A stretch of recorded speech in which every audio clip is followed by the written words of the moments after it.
All right, everybody, what is going on? Good morning. Hope you guys are doing well. We are down 1 day in the 2026 NFL draft, and we have two to go. So later today, we will be reconvening to talk about whatever it is the Seahawks do in day two. They have two picks, 64 and 96. So we'll be doing something. Maybe we'll trade. Maybe we won't. Maybe we'll pick. Maybe we'll move up. Maybe we'll move down. Who knows?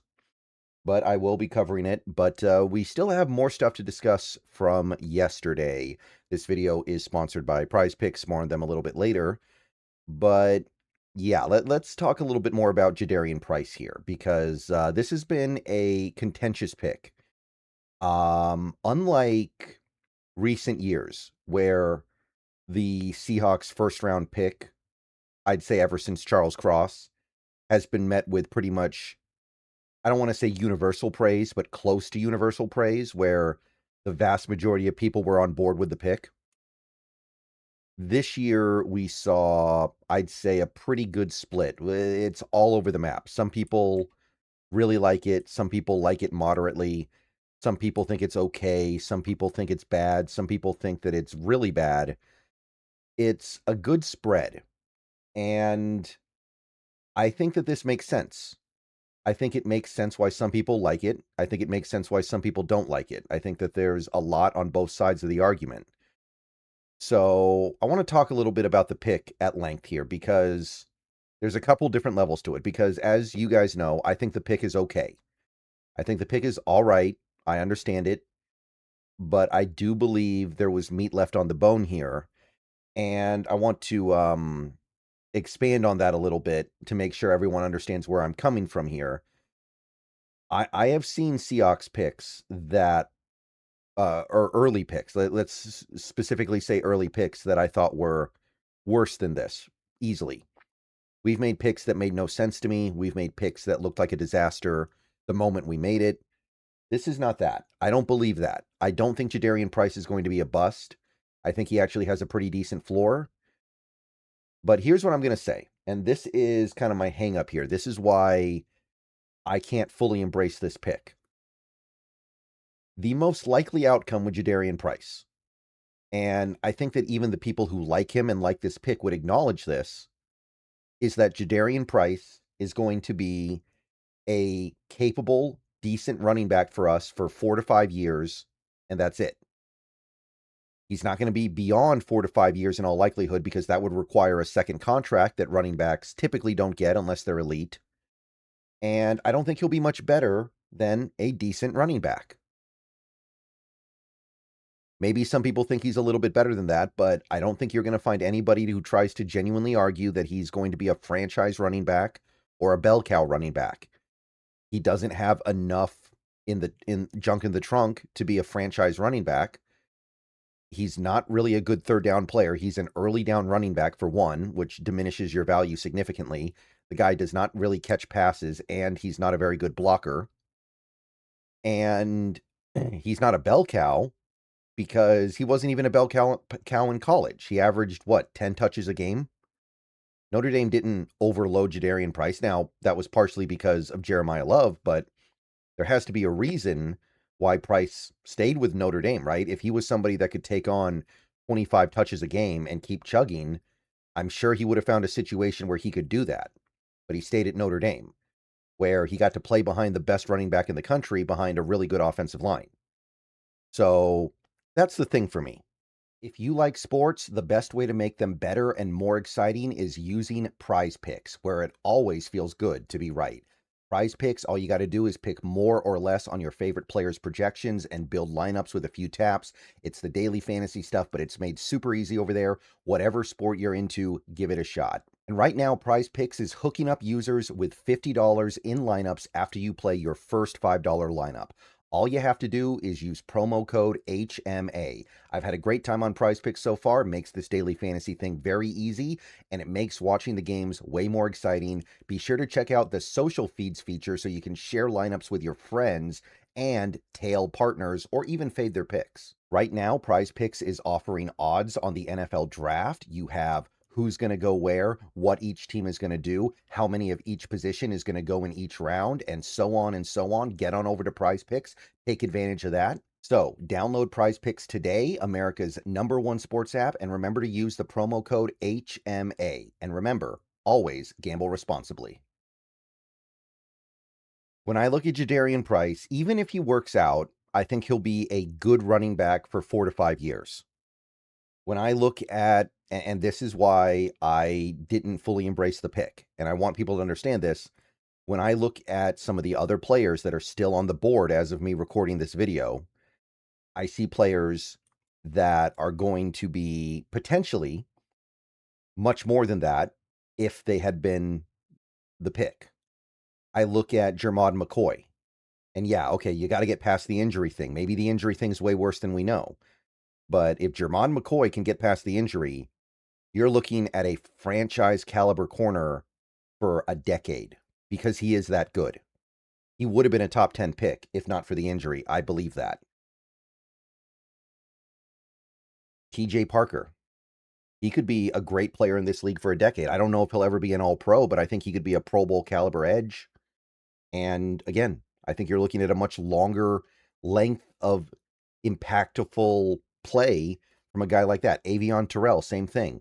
I think he could be a Pro Bowl cornerback. I think he could have a decade-long career in Seattle if he's good. Caden McDonald, nose tackles play until they're very, very old frequently.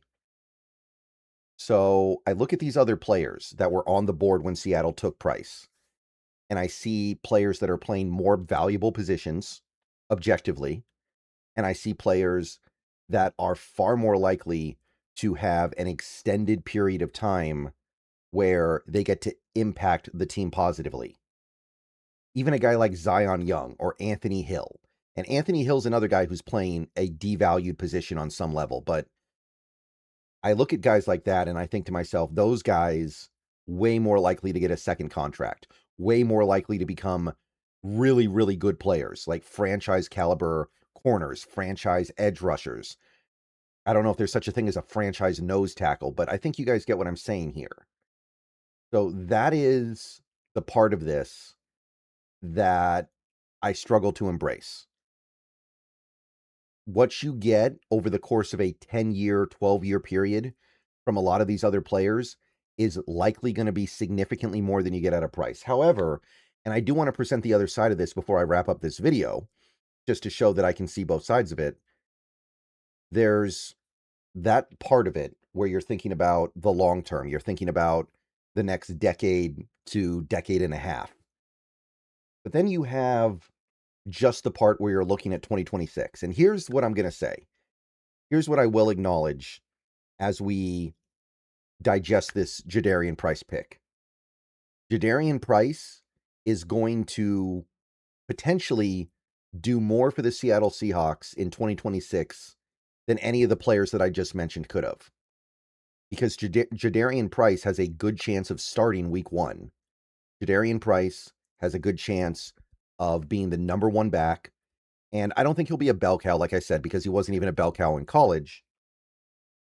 But I do think that Jadarian Price will start and probably lead the team in touches as long as he stays healthy. And you look at these other players that you could have drafted. I can't say that about any of them.